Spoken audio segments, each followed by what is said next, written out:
ನಮಸ್ಕಾರ. ಇವತ್ತಿನ video NBFC ಮತ್ತು ಕ್ರೆಡಿಟ್ ಕಾರ್ಡ್ ಷೇರುಗಳಲ್ಲಿ ಕುಸಿತ. ನಾನು ಡಾಕ್ಟರ್ ಭರತ್ ಚಂದ್ರ. ವಿಡಿಯೋಗಳ ಉದ್ದೇಶ ಫೈನಾನ್ಷಿಯಲ್ ಅವೇರ್ನೆಸ್ ಕನ್ನಡಿಗರಿಗೆ.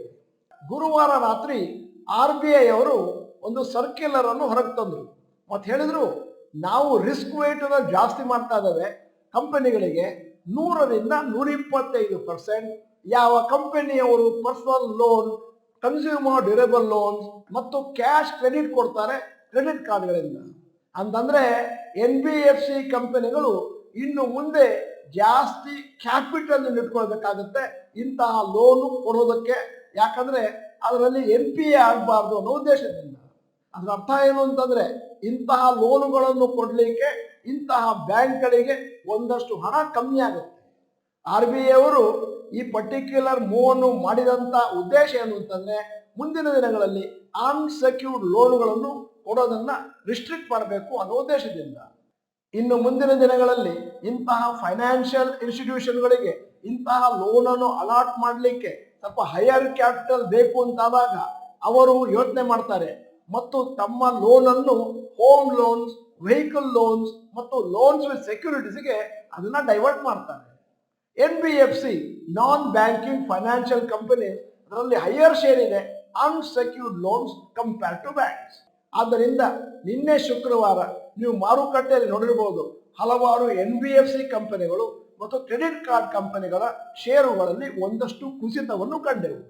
ಈಗ correction NBFC credit card companies on Friday RBL bank -7.8%, ಅಂದ್ರೆ 7.8% ಕುಸಿತವನ್ನು ಕಂಡಿತ್ತು.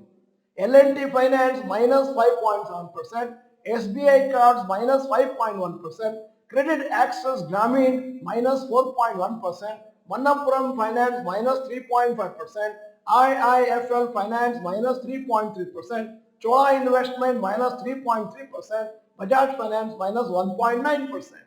ಈಗ ಕರೆಕ್ಷನ್ ಇಂದ banks on Friday SBI -3.7%, Axis Bank -3.1%, ICICI Bank -1.5%, Kotak Mahindra Bank -0.5%, HDFC Bank -0.2%. RBI announcement ಮಾಡಿದ ಮೇಲೆ NBFCಗಳಿಗೂ ಮತ್ತು ಇಂತಹ ಕ್ರೆಡಿಟ್ ಕಾರ್ಡ್ ಬ್ಯಾಂಕ್ಗಳಿಗೂ ಒಂದಷ್ಟು ಪ್ರಾಫಿಟಬಿಲಿಟಿ ಕಮ್ಮಿ ಆಗುತ್ತೆ ಮತ್ತು ಮುಂದಿನ ದಿನಗಳಲ್ಲಿ ಅವರು ಜಾಸ್ತಿ ಅನ್ಸೆಕ್ಯೂರ್ಡ್ ಲೋನ್ಗಳನ್ನು ಕೊಡ್ಲಿಕ್ಕೆ ಆಗೋದಿಲ್ಲ. ಅನ್ಸೆಕ್ಯೂರ್ಡ್ ಲೋನ್ ಅಂತಂದ್ರೆ ಆ ಪರ್ಟಿಕ್ಯುಲರ್ ಲೋನಿಗೆ ಏನೂ ಸೆಕ್ಯೂರಿಟಿ ಇಲ್ಲ, ಆದ್ದರಿಂದ ಜಾಸ್ತಿ ಡಿಫಾಲ್ಟ್ ಆಗುವಂತದ್ದು, NPA ಆಗುವಂತದ್ದು ಚಾನ್ಸಸ್ ಇದೆ. RBI ಅವರ ಈ ಪರ್ಟಿಕ್ಯುಲರ್ ಘೋಷಣೆಯಿಂದ NBFC ಮತ್ತು ಬ್ಯಾಂಕಿಂಗ್ ಶೇರ್ಸ್ ಒಂದಷ್ಟು ಪ್ರೆಷರ್ ಅಲ್ಲಿ ಇರ್ತವೆ. ಕೆಲವು ದಿನ ಎಲ್ಲಿಯವರೆಗೆ ಕ್ಲಾರಿಟಿ ಬರೋದಿಲ್ಲೋ, ನಮಗೆ ಪ್ರಾಫಿಟಬಿಲಿಟಿ ಕಮ್ಮಿ ಆಗುತ್ತೆ ಅಥವಾ ಜಾಸ್ತಿ ಆಗುತ್ತೆ ಅಂತ ತಿಳಿಯ ಬರೋದಿಲ್ಲೋ ಅಲ್ಲಿವರೆಗೆ ಒಂದಷ್ಟು ಷೇರು ಕೆಳಗಿರಬಹುದು. ಮತ್ತೆ ಅದೆಲ್ಲ ಕ್ಲಾರಿಟಿ ಬಂದ್ಮೇಲೆ ಮೇಲಕ್ಕೆ ಹೋಗ್ಲಿಕ್ಕೆ ಪ್ರಾರಂಭ ಮಾಡಬಹುದು. ಇಂತಹ ಸಂದರ್ಭದಲ್ಲಿ ಲಾಂಗ್ ಟರ್ಮ್ ಇನ್ವೆಸ್ಟರ್ಸಿಗೆ ಒಂದು ಸದವಕಾಶ ಇದೆ.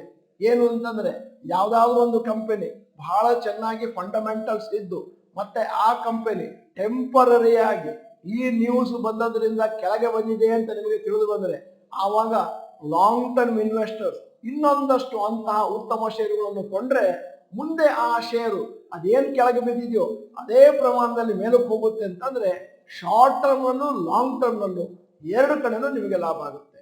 ಈ ವಿಡಿಯೋದ ಕೊನೆಯಲ್ಲಿ ನಿಮಗೊಂದು ಪ್ರಶ್ನೆ ಕೇಳ್ತಾ ಇದ್ದೇನೆ, ನಿಮ್ಮ ಪೋರ್ಟ್ಫೋಲಿಯೋದಲ್ಲಿ ಯಾವುದಾದ್ರೂ NBFC ಕಂಪನಿಗಳ ಶೇರ್ ಇದೆಯಾ? ಇದ್ರೆ ಆ ಶೇರಿನ ಹೆಸರನ್ನು ಟೈಪ್ ಮಾಡಿ, ಇಲ್ಲದಿದ್ರೆ ನೋ ಅಂತ ಟೈಪ್ ಮಾಡಿ. ನೀವು ಡಾಕ್ಟರ್ ಭರತ್ ಚಂದ್ರ ಇನ್ಸ್ಟಿಟ್ಯೂಟ್ ಕನ್ನಡ ಚಾನಲ್ ಮೆಂಬರ್ ಅಲ್ಲ ಅಂತಂದ್ರೆ ಇದೀಗ ಸಮಯ ಸಬ್ಸ್ಕ್ರಿಪ್ಷನ್ ಬಟನ್ ಬೆಲ್ ಐಕಾನ್ ಒತ್ತಿ. ವಿಡಿಯೋ ಚೆನ್ನಾಗಿದ್ರೆ ಲೈಕ್ ಬಟನ್ ಒತ್ತುವುದನ್ನು ಮರಿಬೇಡಿ.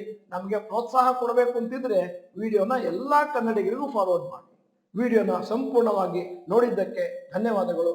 ನಮಸ್ಕಾರ.